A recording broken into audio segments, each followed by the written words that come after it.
సూర్యాపేట జిల్లా మఠంపల్లిలోని అటవీ భూముల ఆక్రమణలపై అటవీ శాఖ అధికారులు ఉక్కుపాదం మోపారు. నాగార్జున సిమెంట్ పరిశ్రమ ఆక్రమించినట్లు ఆరోపణలు ఎదుర్కొంటున్న అటవీ భూముల్లో నిర్మించిన కట్టడాలను తెల్లవారుజాము నుంచే అధికారులు కూల్చివేస్తున్నారు. మఠంపల్లి మండలం సర్వే నెంబర్ 88 పరిధిలో సుమారు 12 ఎకరాల 6 కుంటల అటవీ భూమి ఆక్రమణకు గురైనట్లు డిఎఫ్ఓ తెలిపారు. ఆక్రమిత భూమిలో భారీ రేకుల షెడ్లు, వాటర్ ప్లాంట్లు, ఇతర నిర్మాణాలు ఉన్నట్లు గుర్తించారు. హైకోర్టు ఆదేశాల మేరకే కూల్చివేతలు చేపడుతున్నట్లు అధికారులు స్పష్టం చేశారు.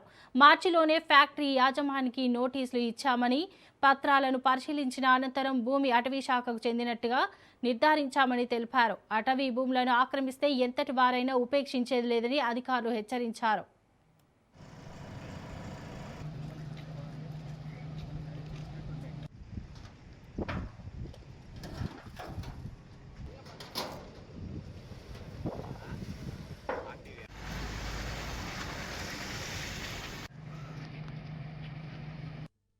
గత నెల 14వ తారీఖున రోజే ఆర్డర్ సర్వ్ చేసి వాళ్ళకి నోటీస్ కూడా ఇవ్వడం జరిగింది. సో ఈ నెల ఈరోజు 17వ తారీఖు ఆగస్టు 17 ఈరోజు వరకు కూడా వాళ్ళు ఎలాంటి లేదు. కాకపోతే నేను ఇచ్చినటువంటి ఆర్డర్ పైన వాళ్ళు గౌరవ తెలంగాణ హైకోర్టు వారిని సంప్రదించి వాళ్ళ ముందర ఒక పిటిషన్ ఫైల్ చేయడం జరిగింది. నేను ఇచ్చినటువంటి ఆర్డర్ను పైన స్టే ఇవ్వమని చెప్పేసి ఎన్సీఎల్ కంపెనీ వాళ్ళు కోర్టును అభ్యర్థించారు. కోర్టు విపక్షాల వాదన విన్న తర్వాత ఈ యొక్క డిఎఫ్ఓ గారు ఇచ్చినటువంటి ఆర్డర్ పైన ఇంటర్వ్యూ కావాల్సిన అవసరం లేదు అని చెప్పేసి వాళ్ళు ఇచ్చిన పిటిషన్ను ఇంటర్లాక్యూటరీ పిటిషన్ను డిస్మిస్ చేస్తూ మెయిన్ పిటిషన్లో కౌంటర్ దాఖలు చేయమని హైకోర్టు వారు డిపార్ట్మెంట్ వారికి చెప్పడం జరిగింది. దాని కౌంటర్ కూడా వేసుకున్నాము.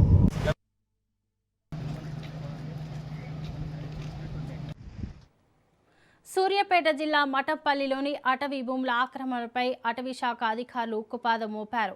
నాగార్జున సిమెంట్ పరిశ్రమ ఆక్రమించినట్లు ఆరోపణలు ఎదుర్కొంటున్న అటవీ భూమిలో నిర్మించిన కట్టడాలను తెల్లవారుజాము నుంచే అధికారులు కూల్చివేస్తున్నారు.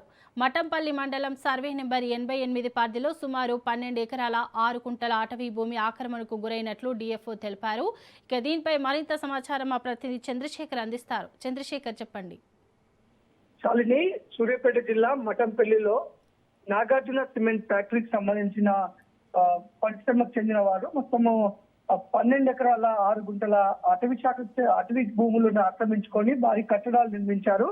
ఇప్పటికే ఆ యొక్క నాగార్జున సిమెంట్ ఫ్యాక్టరీకి సంబంధించిన వారికి మన అటవీ శాఖ అధికారులు మార్చి నెలలో నోటీసులు ఇచ్చారు. మార్చి నెలలో నోటీసులు ఇచ్చిన తర్వాత వారి యొక్క భూములకు సంబంధించిన డాక్యుమెంట్స్ కూడా అటవీ శాఖ అధికారులకు ఇవ్వడం జరిగింది. మొత్తం డాక్యుమెంట్లు పరిశీలించిన తర్వాత ఏదైతే ఇప్పుడు ఈ 12 ఎకరాల 6 గుంటల భూమి ఉందో అది అటవీ శాఖ భూమి అనే నిర్ధారణ అయింది. అటవీ శాఖ భూమి నిర్ధారణ అవ్వడంతో అటవీ శాఖ అధికారులు కోర్టుకు కూడా వెళ్లారు. కోర్టు అనుమతులతోనే ఈ రోజు ఉదయం నుంచి కూడా డిఎఫ్ఓ ఆధ్వర్యంలో ఈ యొక్క అటవీ శాఖ అధికారులు ఏదైతే 12 ఎకరాల 6 గుంటల భూమిలో అటవీ శాఖకు చెందిన అటవీ భూముల్లో నిర్మాణాలు జరిగాయో ఆ నిర్మాణాలకు సంబంధించిన నిర్మాణాలను తొలగిస్తున్నారు. ఉదయం నుంచి కూడా భారీ యంత్రాలతో ఆ యొక్క భూముల్లో నిర్మించిన భారీ షెడ్లను అలాగే వాటర్ ప్లాంట్స్ అన్నిటి కూడా తొలగిస్తున్నారు. ఒక పక్క నాగార్జున సిమెంట్ ఫ్యాక్టరీ యాజమాన్యం నుంచి కొన్ని ఒత్తిళ్లు వచ్చినప్పటికి కూడా ఫారెస్ట్ అధికారులు మొత్తం అటవీ